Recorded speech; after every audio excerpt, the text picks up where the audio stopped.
Hello, everyone, and welcome to another Wednesday live. So today is about actually I wrote it down. Anyway, yeah, I still can't go live on my Facebook. And I already have more than 100 people in my Facebook, so I don't know what it is, but maybe I need to wait until end of June because I remember that they said, okay, you can go live if you have 100 people in your if you have more than 100 people in your Facebook like friends list, and if it's 60 days. So maybe I have to wait until the end of June. Okay, so before we get started, happy Wednesday and Wednesday live, right? Happy hump day. How's everybody's Wednesdays doing? If you're watching this on the replay, let me know by writing in the comment section #replay and tell me if you could change one thing about your body by the end of this year, what would it be? Is it a smaller waist? It could be 10 to 20 pounds down, maybe 30, more toned arms, less belly fat, stronger legs, bigger legs, bigger glutes, more energy. What is it? Drop it below, because yes, more energy shows differently on your body, especially with your posture, right? So drop it below. And today we're talking about something that might surprise some of you, because what most women over 35 think is helping them get toned and slender waist is often the exact reason they're not seeing the results they want. The biggest myth is that a lot of women think, oh, I need to do more cardio, I need more Pilates, I need more fitness classes. I'll just do this fitness class because I'm sore from the other workout, blah, blah, blah, blah, blah, blah. I need a new YouTube workout plan. But the truth is, most women don't have an exercise problem, they have a strategy problem. I know you probably keep on hearing me say this over and over again, right? Because random workouts are not a plan. They're doing whatever workout sounds fun that day is not a plan. Taking fitness classes every week is not a plan. Doing YouTube workouts is not a plan.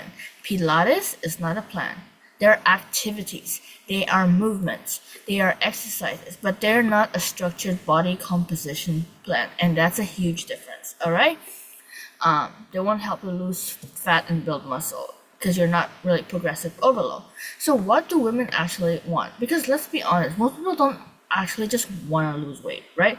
What they really want is a smaller waist, toned arm, more definition, more glutes, a lifted butt, right? Better posture, more energy, to be able to feel confident in their clothes, to not be afraid of pictures and mirrors anymore, right?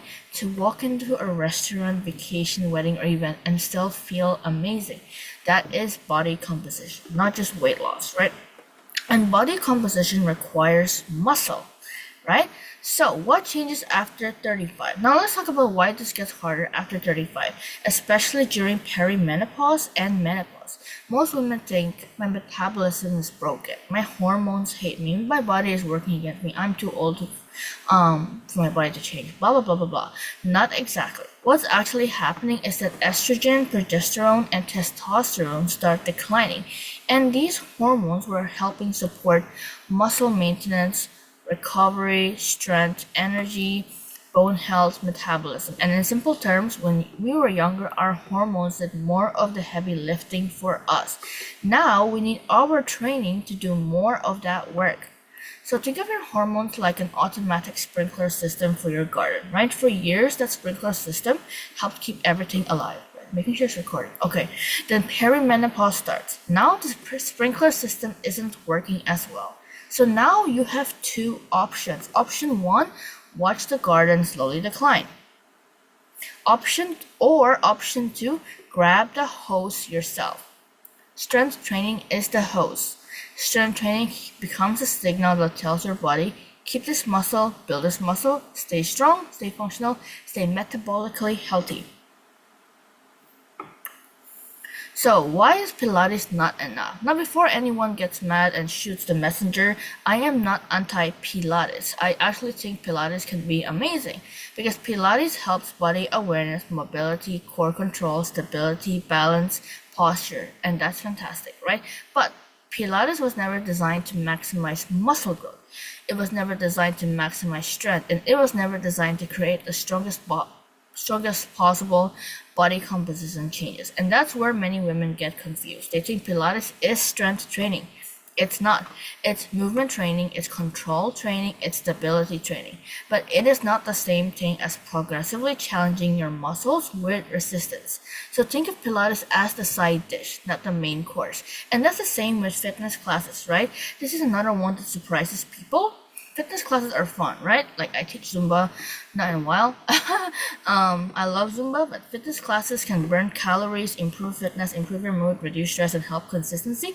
But they're usually not designed around progressive overload. They're actually not designed around progressive overload, meaning the class isn't adjusting specifically to your body, your strength, your muscle development, your weaknesses. It's group fitness, which means it's generalized, okay?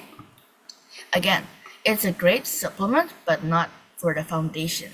So same thing with YouTube workouts. YouTube workouts are awesome, especially when you're starting. But here's the problem. Most women have done hundreds of them, yet still feel stuck. Why? Because most YouTube workouts don't have progression, individualization, long-term planning, and strategic overload, right? You are exercising, but you're not necessarily training, and those are different things, right? So what are the exercises that change body composition? If your goal is a smaller waist, more muscle, more definition, better shape, these are the exercises that deserve the most attention. So like squats, deadlifts, Romanian deadlifts, lunges, actually strength training, hip thrusts, rows, lat pull downs, push-ups, chest presses, shoulder presses.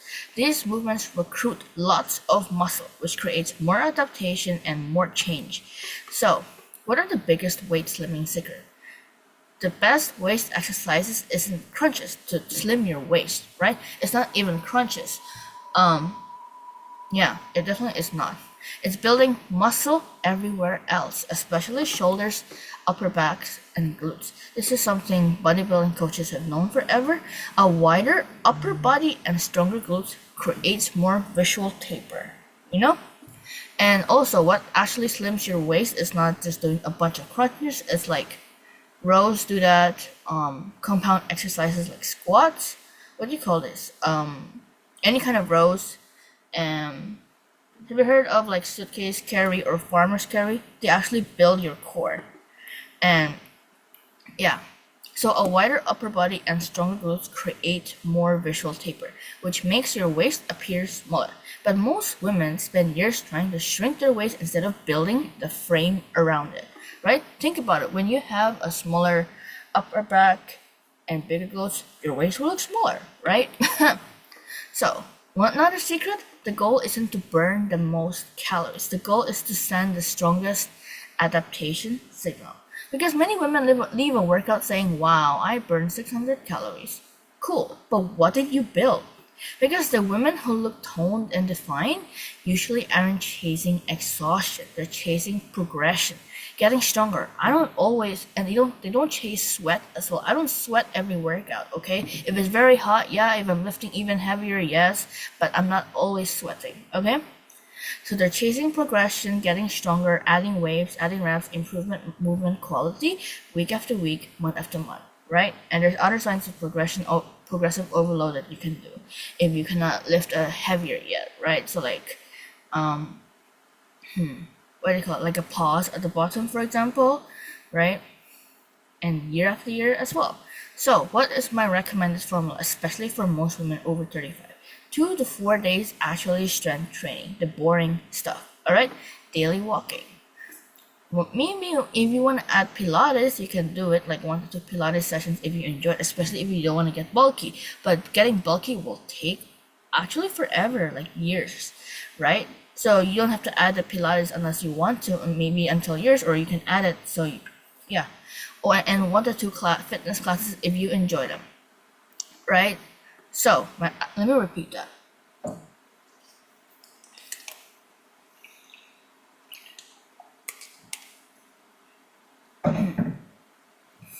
My recommended formula, to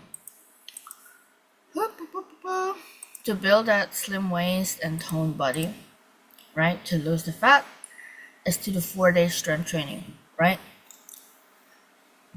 That is your base program and daily walking. That should be the main part of your program. And then 1 to 2 Pilates sessions if you enjoy it, or you can add it like way later if you feel like you're getting too bulky, right? But again, that will take forever.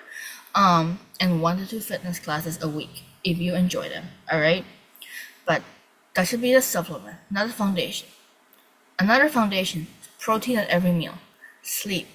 Make sure to focus on your recovery, which is very, very important. Consistency, right? So, to finish this training, you do not need harder workouts and more cardio, and you don't need another challenge. You need a plan, a strategy, and a system that gives your body a reason to change. Because after 35, the women who look the strongest, leanest, most confident, and most energized are usually not doing the most. They're doing the right things consistently. And that's exactly what I teach inside my base method. So if you'd like to know how to lose maybe 5 pounds by summer, which is like in 10 days, I bet you could. So if you'd like to know how to lose 5 pounds by summer, because I believe you could, that's in like 10 days, slim your waist, tone up, build strength, and feel amazing in your clothes while still eating the foods you love, and you want to lose 10 to 20 pounds, maybe 30 pounds by summer, comments, by the end of the year, because you could lose 10 to 30 pounds by the end of the year. Comment, plan below, or send me a DM saying plan, right? And I'll show you exactly how my clients are doing it step by step without extreme diets and discarding or starting over every Monday. And yes, you can still lose fat and reach your fitness goals while still eating the food you love. And before I end this call, let me know what was your biggest takeaway, and make sure to comment on the training below, like what was your biggest takeaway. Was this new information to you, or have you heard of this before? But yeah, let me know what was your biggest takeaways. All right, that's it for now, and I'll see you in the next one. Bye.